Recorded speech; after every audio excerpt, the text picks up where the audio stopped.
भारतात अनेक झपाटलेली तसेच प्रेतबाधित स्थळे आहेत, पण फक्त भारतातीलच नव्हे तर जगातील सर्वात प्रेतबाधित आणि झपाटलेल्या स्थळांपैकी एक म्हणून ओळखले जाते ते ठिकाण म्हणजे डुमस बीच. पण हे ठिकाण भारतातीलच नव्हे तर जगातील सर्वात झपाटलेल्या आणि प्रेतबाधित ठिकाणांपैकी एक म्हणून ओळखले जाते.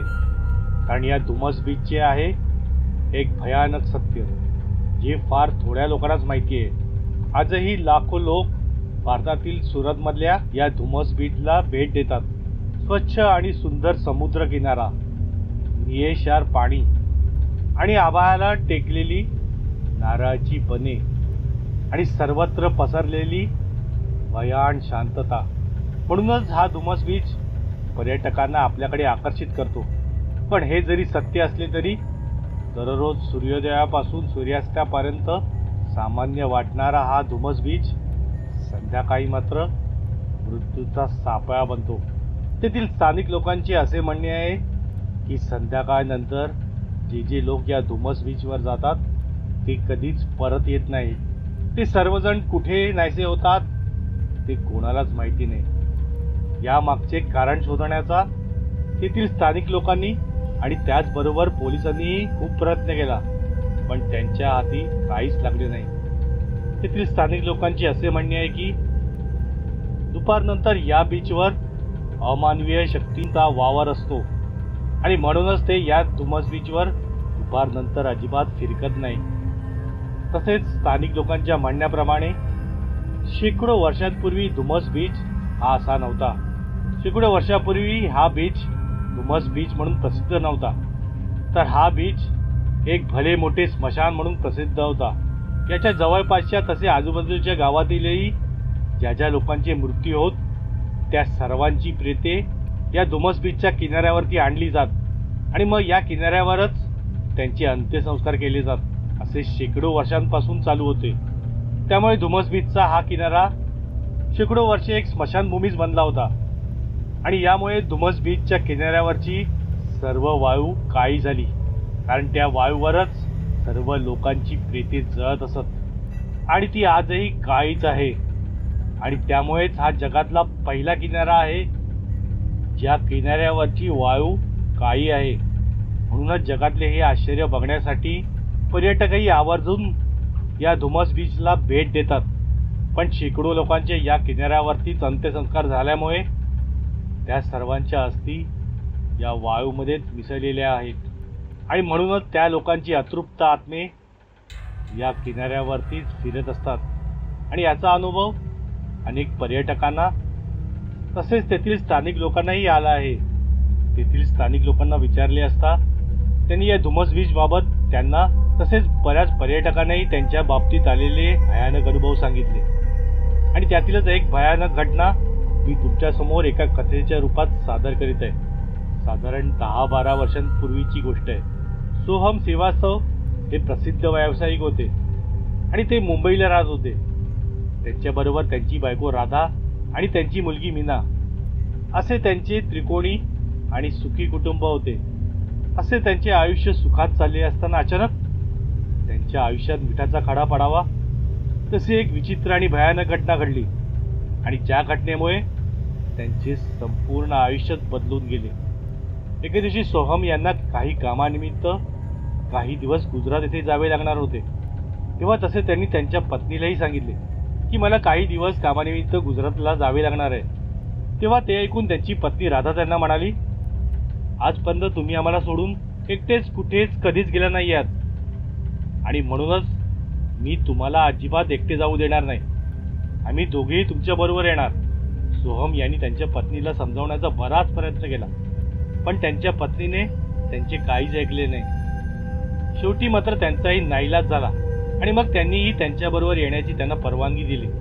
ते ऐकून त्यांची पत्नी राधा आणि त्यांची मुलगी मीना हे दोघेही खुश झाल्या. पण त्यांना हे माहीत नव्हते की ते गुजरातला जाऊन किती फार मोठी चूक करत आहेत. त्यानंतर मग दुसऱ्या दिवशी सकाळीच ते गुजरातच्या दिशेने रवाना झाले. बऱ्याच दिवसांनी ते कुठेतरी बाहेर जाणार होते. अर्थातच त्यामुळे ते तिघेही खुश होते. मग काही तासांनी ते सुरतला पोहोचले. जेव्हा ते तिथे पोहोचले तेव्हा सकाळ झाली होती. आणि त्यानंतर मग ते तेथील एका चांगल्या हॉटेलमध्ये उतरले आणि थोड्या वेळाने मग आपली पत्नी राधा आणि त्यांच्या मुलीला म्हणजेच मीनाला हॉटेलमध्ये राहायला सांगून ते कामानिमित्त हॉटेलच्या बाहेर लगेच निघून गेले. प्रवासाने फार थकल्यामुळे राधा आणि मीना या दोघीही लगेचच झोपून गेल्या. त्यानंतर जेव्हा त्यांना जाग आली तेव्हा त्यांनी बघितले तर दुपार झाली होती. मग त्यांनी त्याच हॉटेलमध्ये जेवण केले. सोहम यांनी त्यांना तसे आधीच सांगून ठेवले होते की मला यायला खूप उशीर होईल, म्हणूनच तुम्ही माझी वाट बघू नका. मी येईपर्यंत तुम्ही जेवून घ्या. मी बाहेरच क्लायंटबरोबर लंच करेन, असे सोहम त्या दोघींनाही सांगून गेले होते. पण त्यानंतर जेव्हा त्या दोघींचे जेवण झाले तेव्हा त्यांना धक्काच बसला, कारण ते जेवून झाल्यानंतर लगेचच सोहम तेथे आले. त्यानंतर एवढ्या लवकर परतलेल्या सोहम यांना बघून राधा आणि मीनालाही आश्चर्य वाटले. त्यानंतर राधा त्यांना म्हणाली, तुम्ही एवढ्या लवकर कसे काय आलात? तुम्ही तर सांगितले होते की तुम्ही रात्री येणार आहात. तेव्हा सोहम त्यांना म्हणाला, अगं ती एक गंमतच झाली. मला वाटत होतं ज्या कामाला भरपूर वेळ लागेल ते काम अवघ्या काही मिनिटातच संपले. आता आपल्याकडे भरपूर वेळ आहे आणि त्यावेळेचा आपण सदुपयोग करूया. म्हणजे आपण आता 2 दिवस मस्त फिरायचे आणि मजा करायची. तेव्हा आता पटापट तयारी करा, आपल्याला लगेच फिरायला जायचे आहे. आपण रात्रीचे जेवणही कुठल्या तरी छानशा हॉटेलमध्ये करूया. हे ऐकून राधा आणि मीना दोघीही खुश झाल्या आणि मग काही वेळातच त्या दोघीही तयार झाल्या आणि मग ते तिघेही हॉटेलच्या बाहेर पडले. ते आपल्या गाडीमध्ये बसून निघाले. जात असताना रस्त्यावरती एखादे प्रेक्षणीय स्थळ दिसले तर थोडा वेळ तिथे थांबायचे आणि मग ते स्थळ पाहून पुन्हा पुढे निघायचे, असे त्यांनी ठरवले होते. पण असे करता करता मीनाला खूप कंटाळा आला आणि म्हणूनच ती सोहम यांना म्हणाली, बाबा मला खूप कंटाळा आलाय. त्यापेक्षा आपण असं करूया का, आपण एखाद्या मस्त बीचवर जाऊया का? ही कल्पना तिघांनाही आवडली. त्यानंतर मग सोहम यांनी तिथे असलेल्या एका फेरीवाल्याला विचारले की इथे जवळपास कुठे बीच वगैरे आहे का? तेव्हा त्या फेरीवाल्याने त्यांना सांगितले की तिथूनच थोड्या अंतरावरती धुमस बीच आहे. पण तो बीच, असे तो फेरीवाला पुढे सांगणार. पण ते ऐकण्यासाठी ते सर्वजण तिथे थांबलेच नाही. मग ते सर्वजण धुमस बीचच्या दिशेने निघाले. त्यानंतर ते काही वेळातच धुमस बीच जवळ पोहोचले. जेव्हा ते पोहोचले तेव्हा संध्याकाळ झाली होती.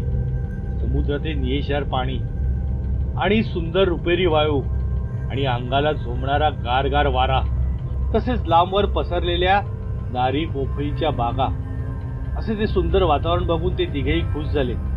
त्यानंतर धुमस बीचच्या बाहेरच्या रोडवरच सोहम यांनी आपली गाडी पार्क केली आणि मग ते धुमस बीचच्या दिशेने निघाले. समोरची वायू बघून मीना अतिशय खुश झाली आणि धावतच ती वायूवरती गेली आणि मग वायूमध्ये खेळू लागली. आणि त्यानंतर मग सोहम आणि राधा दोघेही रीनाबरोबर खेळू लागले. एवढ्यात सोहम आणि राधा त्यांनी त्यांच्या आजूबाजूला बघितले तेव्हा त्यांना आश्चर्यच वाटले, कारण त्या धुमस बीचवरती त्यांच्याशिवाय कोणीच नव्हते. ते बघून राधा सोहम यांना म्हणाली, एवढ्या शहराच्या बरोबर मध्यावर असलेला या सुंदर बीचवर कोणी कसे नाही? ते ऐकून सोहम तिला म्हणाला, तू म्हणतेस ते अगदी बरोबर आहे. एवढा सुंदर आणि शांत बीच असून सुद्धा या बीचवरती माणसे कशी काय नाही? त्यामुळे मलाही आश्चर्य वाटत आहे. पण जाऊ दे ना, एका अर्थाने बरेच झाले. आता आपल्याला शांतपणे फिरता येईल, कोणी आपल्याला डिस्टर्ब करायला येणार नाही. त्यानंतर मीनाने खेळल्यानंतर ते तिघेही त्या वायूमधून फेरफटका मारू लागले. असेच ते चालत असताना अचानक त्यांना एक विचित्र दृश्य दिसले. त्यांच्या लक्षात आले की त्यांच्या खाली असलेल्या वायूचा रंग खाकी कलरचा होता, पण समुद्राच्या जवळची वायू मात्र चक्क काळी कुट्ट होती. ते बघून राधा आणि सोहम या दोघांनाही आश्चर्य वाटले. आजपर्यंत असे त्यांनी कुठे पाहिले किंवा ऐकले नव्हते. आणि दुसरे म्हणजे फक्त याच किनाऱ्यावरच्या वायूचा रंग काळा कुट्ट कसा काय याचे तिला कारण कळत नव्हते. ते दोघेही असा विचार करत असताना अचानक मीना जोरात ओरडली, मम्मी पप्पा, तू बघा तिकडे एक मुलगा आहे आणि त्याच्याजवळ भरपूर फुगे आहेत. तेव्हा बाबा मला फुगा पाहिजे, प्लीज मला फुगा द्या ना. तिचे ते बोलणे ऐकून सोहम यांनी तिथे बघितले तर खरोखरच लांबवर एक मुलगा फुगे हातात घेऊन उभा होता. त्यानंतर सोहम तिला म्हणाले, मीना, तू फुगे गेल्या लहान आहेस का? तू आता मोठी झाली आहेस, तेव्हा त्या फुग्यांची तुला अजिबात गरज नाही. तेव्हा मी काही विकत घेणार नाही. त्यानंतर त्यांनी मीनाला बरेच समजवल्यानंतर मीनाने त्यांची म्हणणे मान्य केली आणि मग ते पुढे चालू लागले. ते ते 2 पावलेही चालले नसतील. एवढ्यात अचानक तिथले सर्व वातावरण बदलले आणि अचानक आकाशात काही ढग दाटून आले आणि सर्वत्र अंधार पसरला. अचानक वातावरण बदलल्यामुळे त्या सर्वांनाही आश्चर्य वाटले, पण ते दिवस पावसाचे असल्यामुळे त्यांनी त्याच्याकडे दुर्लक्ष केले. त्यानंतर ते आता चालत चालत त्या फुगेवाल्या मुलाच्या अगदी जवळ आले होते. तो फुगेवाला 7-8 वर्षाचा लहान मुलगा होता. त्या फुगेवाल्याच्या जवळ आल्यानंतर मीना आणि सोहम यांच्याकडे बघितले आणि ती काही बोलणार एवढ्यात सोहम यांनी डोळे मोठे केले. त्यामुळे मीना गप्प बसली. त्यानंतर ते त्या फुगेवाल्याच्या अगदी जवळ आल्यानंतर तो फुगेवाला त्यांना म्हणाला, साहेब फुगे या ना, साहेब फुगे या ना, साहेब सकाळपासून बोनी झाली नाहीये, प्लीज फुगे घ्या ना. तेव्हा सोहम त्याला म्हणाले, हे बघ आम्हाला फुगे वगैरे काही नको आहे, असं म्हणून ते तिघेही पुढे चालू लागले. तरीही तो मुलगा त्याची पाठ सोडत नव्हता. तो त्यांच्या पाठून पाठून चालू होता. साहेब सकाळपासून काही खाल्लं नाहीये, कारण सकाळपासून एकही फुगा विकला गेला नाहीये, प्लीज घ्या ना साहेब, प्लीज घ्या ना. तुम्ही हा फुगा विकत घेतला तर बरे होईल साहेब, निदान तुमच्या गोड मुलीसाठी तरी घ्या. आता मात्र सोहम यांना त्या मुलाचा अतिशय राग आला होता, म्हणून सोहम जोरात ओरडले, तुला मी एकदा सांगितलं ना की आम्हाला फुगे नको आहेत, तरी पण तू आम्हाला वारंवार फुगे विकण्याचा का प्रयत्न करत आहेस? तू जा इथून. तरी पण तो मुलगा तिथून जायला तयार नव्हता. त्या मुलाचे कपडे अतिशय मैलेले होते. ते बघून मग सोहम त्या मुलाला म्हणाले, काय रे तुझे आई वडील कुठे आहेत? ते ऐकून तो मुलगा गंभीर झाला आणि तो त्यांना म्हणाला, साहेब मी लहान असताना आई बाबा गेले, मी एकटाच असतो आणि माझी पोट भरण्यासाठी हे फुगे विकतो, हेच माझे एकमेव पोट भरण्याचे साधन आहे. हे सर्व तो मुलगा एवढ्या सहजपणे बोलून गेला की एवढ्या लहान वयात त्या मुलाला आलेले शहाणपण बघून सोहम आणि राधा दोघेही स्तब्ध झाले. राधाला त्या मुलाची दया येत होती, पण सोहम मात्र विचारात पडले होते. त्यांना का कोणास ठाऊक त्या फुगेवाल्या मुलाच्या बोलण्यावरती त्यांचा विश्वास बसत नव्हता. तो मुलगा त्यांना विचित्र वाटत होता. म्हणून सोहम त्याला म्हणाले, काय रे दररोज फुगे विकतोस ना? तर तो मुलगा म्हणाला, हो हो साहेब दररोज विकतो. तर मग सोहम त्याला म्हणाले, मग दिवसाचे किती पैसे कमवतोस? तेव्हा तो मुलगा हसला आणि त्यांना म्हणाला, अहो काय साहेब, मी तर 5 रुपयात लोकांना आयुष्य वाटतो, तुम्ही पण घ्या ना साहेब. ते ऐकून सोहम जोरात हसले आणि त्याला म्हणाले, 5 रुपयात तू आयुष्य वाटतोस? तू किती खोटं बोलतोस रे. ते जाऊ दे, मला आधी सांग या धुमस बीचवरती कोणी माणसे का दिसत नाही? तेव्हा तो फुगेवाला मुलगा सोहम यांना म्हणाला, अहो कोण माणूस मरायला संध्याकाळी या बीचवरती येईल, दुपारनंतर या बीचवरती तुम्हाला एकही माणूस दिसणार नाही. तुम्हाला माहिती नाही, हा धुमस बीच झपाटलेला आहे, म्हणूनच या बीचवरती दुपारनंतर कोणीच माणसे नसतात. अनेक अतृप्त आत्मे आणि काया शक्ती दुपारनंतर या बीचवरती फिरत असतात. म्हणूनच दुपार झाल्यानंतर या बीचवरती कोणीच माणसे थांबत नाहीत. ते ऐकून सोहम त्याला म्हणाले, झपाटलेला बीच? हा बीच खरोखरच झपाटलेला आहे का? तेव्हा तो फुगेवाला मुलगा हसून त्यांना म्हणाला, साहेब ज्या खाकी रंगाच्या वायूवरती तुम्ही उभे आहात ना, ती वायू सामान्य वायू आहे. तिथे कोणत्याही माणसाला धोका नाही. पण ज्या वायूवरती मी उभा आहे ना, म्हणजे ही काळ्या रंगाची वायू, ही काळ्या रंगाची वायू जिथपर्यंत पसरली आहे ना, तो सर्व परिसर झपाटलेला आहे. ते ऐकून सोहम हसले आणि हसतच त्याला म्हणाले, अरे तू तर म्हणतोस हा सर्व बीच झपाटलेला आहे, इथे दुपारच्या नंतर कोणीच माणसं थांबत नाही, मग असे असून सुद्धा तू इथे फुगे विकतोयस, तुला भीती नाही वाटत? तेव्हा तो फुगेवाला त्यांना म्हणाला, साहेब मला आता कोणाचीच भीती वाटत नाही, पण ते सर्व जाऊ द्या. मी मगापासून बघतोय तुमची ती गोड मुलगी ती एकसारखी फुग्यांकडेच बघते, तेव्हा प्लीज तिच्यासाठी एक तरी फुगा घ्या ना, फक्त 5 रुपयाला एक फुगा आहे. ते ऐकून सोहम पुन्हा त्याला म्हणाले, हे बघ मी पुन्हा एकदा सांगतो, मला फुगा वगैरे अजिबात विकत घ्यायचा नाहीये, तू इकडून निघून जा, तू इकडून निघून जा. सोहम यांनी असे म्हटल्यानंतर अचानक त्या फुगेवाल्या मुलाचा आवाज अतिशय गंभीर झाला आणि तो त्या गंभीर आवाजातच त्यांना म्हणाला, साहेब फुगा घ्या नाहीतर. नाहीतर साहेब, ते ऐकून सोहम अतिशय चिडले आणि चिडून त्या फुगेवाल्या मुलाला म्हणाले, तू आम्हाला काय घाबरवायला बघतेस? आम्हाला तुझे फुगे नको आहेत, जा इथून. ते ऐकून तो फुगेवाला मुलगा आता शांत आवाजात सोहम यांना म्हणाला, साहेब घ्या ना, घ्या ना साहेब. किती गोड मुलगी आहे तुमची, ती खेळेल नाही या फुग्यांची. तेव्हा तिच्यासाठी तरी हे फुगा घ्या ना, प्लीज घ्या ना. त्याच्या अंगावरती एवढे ओरडून सुद्धा तो फुगेवाला मुलगा तिथून जात नाही हे पाहून सोहम आणखीनच चिडले आणि मग त्या फुगेवाल्या मुलाच्या अंगावरती जोरात ओरडले, तू इथून जातोस की नाही? तू आता इथून जातोस की नाही? नाहीतर. सोहम एवढ्या जोरात ओरडले होते की त्यांना घाबरून तो फुगेवाला मुलगा तिथून निघून गेला. त्यानंतर मग ते सर्वजण पुढे चालू लागले. त्यानंतर थोड्या वेळ त्यांनी पाठीवरून बघितले तर त्यांना धक्काच बसला, कारण तो मगाचा फुगेवाला मुलगा तो त्या संपूर्ण बीचवर कुठेच नव्हता. अचानक नाहीसा झाला होता. ते बघून सर्वांनाच आश्चर्य वाटले, कारण एवढ्या कमी वेळात तो या बीचच्या बाहेर जाणे अशक्य होते. ते बघून मग राधा सोहम यांना म्हणाली, काही क्षणापूर्वी तर तो फुगेवाला मुलगा आपल्या पाठीच होता आणि काही क्षणातच तो कुठे नाहीसा झाला. ते सर्व ऐकून सोहम तिला म्हणाले, आता जाऊ दे ना, आपण इथे एन्जॉय करायला आलोय. तू नको त्या गोष्टींकडे आता लक्ष देऊ नकोस. तू गेला तर बरं आलं. सोहम असे बोलत असताना मीना जोरात ओरडली. ते बघून त्या दोघांचेही लक्ष मीनाकडे गेले. त्यानंतर ती त्यांना म्हणाली, बाबा बाबा, आपण पाण्यात खेळायला जाऊया का? खूप मजा येईल, चला ना बाबा. असे म्हणून तिने त्या दोघांचेही हात पकडले आणि मग त्या काळ्या वाळू जवळ असलेल्या त्या समुद्राच्या पाण्याकडे ती घेऊन गेली. तेव्हा आकाशातला चंद्रही उदयास आला होता.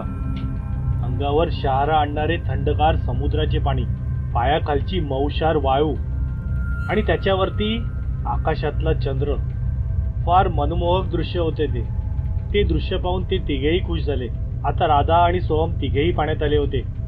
एवढ्यात राधाच्या मनात विचार आला की आपल्या पायाखालची वाळू ही खरोखरच विचित्र आहे. या धुमस बीचवर प्रवेश करत असताना सुरुवातीची वाळू ही सामान्य वाळूप्रमाणेच म्हणजेच खाकी कलरची आहे आणि या समुद्राच्या पायाजवळची वाळू ही चक्क काळी कुट्ट आहे.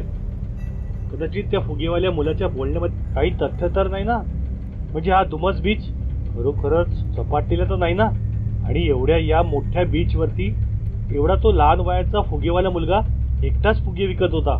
आणि दुसरे म्हणजे या बीचवर आपण एवढा वेळ आहोत, पण आपण एक माणूस काय, एक प्राणी देखील आतापर्यंत पाहिलेला नाहीये. त्यानंतर राधा सोहम यांना म्हणाली, हा बीच खरोखरच त्या मुलाच्या म्हणण्याप्रमाणे सपाटलेला तर नाही ना? मला तो मुलगा अतिशय विचित्र वाटला. त्याचे बोलणेही अतिशय विचित्र होते. ते ऐकून सोहम जोर जोरात हसू लागले आणि हसतच तिला म्हणाले, तुला काय वाटतं, तो फुगेवाला मुलगा पण एक भूत होता आणि हा सर्व बीच खरोखरच झपाटलेला आहे? काय तो फुगेवाला मुलगा म्हणत होता, 5 रुपयात एक फुगा घ्या. काय तर म्हणे 5 रुपयात आयुष्य वाटतोय आणि फुगा घेतला नाही तर आपण मरणार. मला तर या सर्व गोष्टींचं हसू येतंय. असे म्हणून सोहम आणखीनच जोर जोरात त्यांचे पाय कोणीतरी खेचू लागले आणि त्याचबरोबर ते पाण्यामध्ये बुडू लागले आणि पाण्याखाली जाऊ लागले. सोहम यांची हसणी आता बंद झाली होते आणि ते भीतीने जोर जोरात ओरडत होते. आता त्यांचे पाय जोर जोरात खेचून कुणीतरी त्यांना पाण्याच्या खाली नेत होते. त्यांचे अर्धे शरीर पाण्याच्या खाली गेले होते. ते राधाला म्हणत होते, राधा मला वाचव, राधा मला वाचव, मला कोणीतरी पाण्याखाली खेचते, प्लीज मला वाचव, प्लीज मला वाचव. राधाला समजले की सोहम संकटात आहे, म्हणूनच तिने मीनाला तिथेच थांबायला सांगितले आणि मग ती धावतच सोहमच्या जवळ गेली आणि त्यानंतर मग तिने त्यांचे दोन्ही हात पकडले आणि त्यांना वरती खेचू लागले. आता फक्त त्यांचे डोकेच पाण्याच्या वरती राहिले होते. खांद्यापर्यंत ते सर्व शरीर पाण्याखाली गेले होते. सोहम आता अतिशय घाबरलेले होते आणि जोर जोरात ओरडत होते. राधाला आता कळले होते की लवकरच आपण काही केले नाही तर इकडे आपल्या वडिलांची ती अवस्था बघून मीनाही जोर जोरात रडत होती. मग तिलाही रावले नाही आणि ती धावतच सोहम जवळ गेली आणि तेही दुसऱ्या हाताने त्यांना जोर जोरात खेचू लागली. आता राधा आणि मीना दोघीही त्यांना जोर जोरात वरती खेचत होत्या. असे बराच वेळ चालले. शेवटी मग सोहम यांच्या पायाखालची वाळू थोडी सैल झाली आणि हीच संधी साधून सोहम हळूहळू वरती येण्याचा प्रयत्न करू लागले आणि दोन्ही हात धरून राधा आणि मीना वरती खेचतच होते. त्यानंतर मग सोहम यांनी आपली सर्व शक्ती पणाला लावली आणि अखेर मग ते पाण्याच्या बाहेर येण्यात यशस्वी झाले. पाण्यात असूनही त्यांच्या सर्वांगाला घाम फुटला होता. त्यांचे सर्व शरीर भीतीने थरथरत होते. ते जोरजोरात श्वास घेत धापा टाकत होते. तर सोहम ओरडले, राधा मीना लवकर चला, खरोखरच हा बीच भयानक आहे. या बीचवर क्षणभरही थांबणे धोक्याचे आहे. तेव्हा लवकर चला, आपण या बीचवरून बाहेर पडून रोडला जाऊया, लवकर चला. असे म्हणून ते पटापट धावतच त्या धुमस बीचच्या बाहेर असलेल्या रोडवर आले. त्यानंतर सोहम यांनी समोर जे दृश्य बघितले ते पाहून त्यांच्या पायाखालची जमीनच सरकली, कारण त्यांच्या समोर एक गाडी उभी होती. पण आश्चर्य म्हणजे ती गाडी त्यांचीच होती, की आता जिथे होते त्यापासून फार दूरवर त्यांनी त्यांची गाडी पार्क केली होती. तेव्हा त्यांची गाडी इथे आणली कोणी, आता ते विचार करत असताना राधा जोरात ओरडली, सोहम कसला विचार करतोय, आपल्याला इथून निघायला पाहिजे, पटकन गाडीमध्ये बस, असे राधाने सांगितल्यानंतर सोहम भानावर आले आणि मग ते पटकन ते तिघेही गाडीमध्ये बसले. त्यानंतर सोहम यांनी आपली गाडी सुरू केली आणि अतिशय वेगाने ते आपली गाडी चालवू लागले. त्यांना कसंही करून या धुमस बीच पासून दूर जायचे होते. सोहम वेगाने गाडी चालवत आहे हे बघून राधा घाबरली आणि ती त्यांना गाडीचा स्पीड कमी करायला सांगणार एवढ्यात अचानक कुठल्या तरी प्रकाशाने त्या सर्वांचे डोळे दिपून गेले. त्यानंतर सोहम यांनी समोर बघितले तर समोरून एक गाडी येत होती. त्यांची त्या गाडीला टक्कर होणारच होती. एवढ्यात सोहम यांनी आपली गाडी दुसऱ्या बाजूला वळवली. त्यामुळे त्यांच्या गाडीने त्या झाडाला जोरात धडक दिली आणि एक मोठा आवाज झाला. सोहम, मीना आणि राधा हे तिघेही आता गंभीररित्या जखमी झाले आणि गाडीमध्ये बेशुद्ध पडले. त्यानंतर थोड्या वेळाने सोहम यांना शुद्ध आली. त्यांनी बघितले तर त्यांच्या कपाळातून भयाभया रक्त वाहत होते. त्यांच्या कपाळाला फार मोठी जखम झाली होती आणि त्या जखमेतूनच रक्त वाहत होते. त्यांनी बघितले तर राधा आणि मीना या दोघीही गंभीररित्या जखमी झाल्या होत्या. त्या जिवंत होत्या पण त्या दोघीही बेशुद्ध होत्या. ते बघून मग सोहम यांनी आपली सर्व शक्ती पणाला लावली आणि मग कसबसा गाडीचा दरवाजा उघडून ते गाडीच्या बाहेर आले आणि मग रस्त्यावरती कुठे मदत मिळते का ते बघू लागले. त्यासाठी ते रस्त्याच्या मधोमधच पुढे चालत राहिले आणि त्या रस्त्याने जाणाऱ्या गाड्यांना थांबवण्याचा प्रयत्न करू लागले. पण त्या झपाटलेल्या बस बीचच्या बाजूच्या रस्त्यावरून एखाद दुसरीच गाडी त्या रस्त्याने जात होती. तसेच सोहम यांना रक्तबंबाळ अवस्थेत बघितल्यानंतर मात्र एकही गाडी थांबत नव्हती आणि वेगाने त्यांच्या समोरून पुढे जात होती. त्याचे कारणही सोहम यांच्या आता लक्षात आले होते आणि आपल्यासाठी आता कुठलीही गाडी थांबणार नाही हे आता सोहम यांना कळले होते. म्हणूनच ते त्या रस्त्यावरती थकून बसले आणि जोर जोरात रडू लागले. आता आपल्या मदतीला कोणीच येणार नाही आणि आपल्या बायको आणि मुलीचा मृत्यू निश्चितच आहे असा विचार करत ते त्या रस्त्यावरती मधोमध बसून रडू लागले. त्यांना सगळे संपले असे वाटत असताना अचानक त्यांना त्यांच्या पाठून कुठल्या तरी गाडीचा आवाज ऐकू आला. त्यानंतर पाठीवळून त्यांनी बघितले तेव्हा त्यांना धक्काच बसला आणि आनंदही झाला, कारण एक ॲम्ब्युलन्स त्यांच्या दिशेने येत होती. त्यांनी त्या ॲम्ब्युलन्सला थांबवण्याचा प्रयत्न केला आणि आश्चर्य म्हणजे चक्क ती ॲम्ब्युलन्स थांबली. त्यानंतर सर्व शक्ती पणाला लावून सोहम कसे बसे त्या ॲम्ब्युलन्स जवळ पोहोचले आणि त्यानंतर त्यांनी ॲम्ब्युलन्सचा दरवाजा ठोकला आणि त्यानंतर जेव्हा ॲम्ब्युलन्सच्या ड्रायव्हरने दरवाजा उघडला तेव्हा त्या ड्रायव्हरला बघूनच सोहम यांची बोबडीच वळली आणि भीतीने त्यांच्या सर्वांगाला घाम फुटला. त्यांचे हातपाय भीतीने थरथरू लागले आणि त्या ड्रायव्हरला बघून त्यांची उरली सुरली असलेली हिंमत सुद्धा संपली होती, कारण तो ड्रायव्हर दुसरा तिसरा कोणी नसून तोच छोटा फुगेवाला मुलगा होता जो त्यांना धुमस बीचवर दिसला होता. तो मुलगा विक्षिप्तपणे जोर जोरात होता. सोहम यांना म्हणाला, अहो साहेब, तुम्हाला सांगितलं होतं ना, फुगा घ्या फुगा घ्या, एक तरी फुगा घ्या, पण तुम्ही माझं अजिबात ऐकले नाही. अवघ्या 5 रुपयात आयुष्य असून सुद्धा तुम्हाला ते फार महाग वाटलं. अगदी कुत्र्यासारखं तुम्ही मला इकडून तिकडे पळायला लावलं. ते ऐकून सोहम भीतीने जोर जोरात रडू लागले आणि हात जोडून ते त्या फुगेवाल्या मुलाला म्हणाले, मला माफ कर, मला माफ कर, तुला पाहिजे ते घे, मी तुला पाहिजे ते देईन, पण मला माफ कर, मला माफ कर. तेव्हा तो फुगेवाला मुलगा त्यांना म्हणाला, ठीक आहे, मी तुला माफ करीन, पण त्याच्या बदल्यात मी जे पाहिजे ते घेईन. तेव्हा तू नीट विचार कर, मी वाटेल ते घेईन. तेव्हा सोहम यांनी मानेनेच त्याला हो म्हणून सांगितले. त्यानंतर तो फुगेवाला मुलगा सोहम यांना म्हणाला, आता ठरलं तर मग असे म्हणून तो फुगेवाला मुलगा सोहम यांना म्हणाला, हे बघ, माझ्याकडे हे 2 फुगे आहेत, ते तू घे आणि त्याच्या बदल्यात मला तू 10 रुपये दे.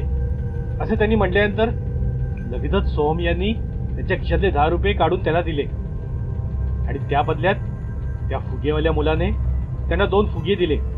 जेव्हा ते 2 फुगे घेऊन सोहम पाठी वळले तेव्हा अचानक त्यांच्या डोक्यावरती कुणीतरी जोरदार प्रहार केला आणि त्यामुळे ते खालीच कोसळले. आणि त्यानंतर सोहम यांना शुद्ध आली आणि जेव्हा त्यांनी डोळे उघडून आपल्या आजूबाजूला बघितले तर त्यांना धक्काच बसला, कारण ते चक्क त्यांच्याच गाडीमध्ये बसले होते आणि त्यांच्या बाजूलाच त्यांची पत्नी राधा बसली होती. सोहम यांना हे सर्व काही वाईट स्वप्नच वाटत होते. त्यानंतर राधालाही शुद्ध आली. मग सोहम यांनी आपली गाडी सुरू केली आणि हॉटेलच्या दिशेने जाऊ लागले. एवढ्यात राधा पाठी वळून म्हणाली, मीना तू ठीक आहेस ना?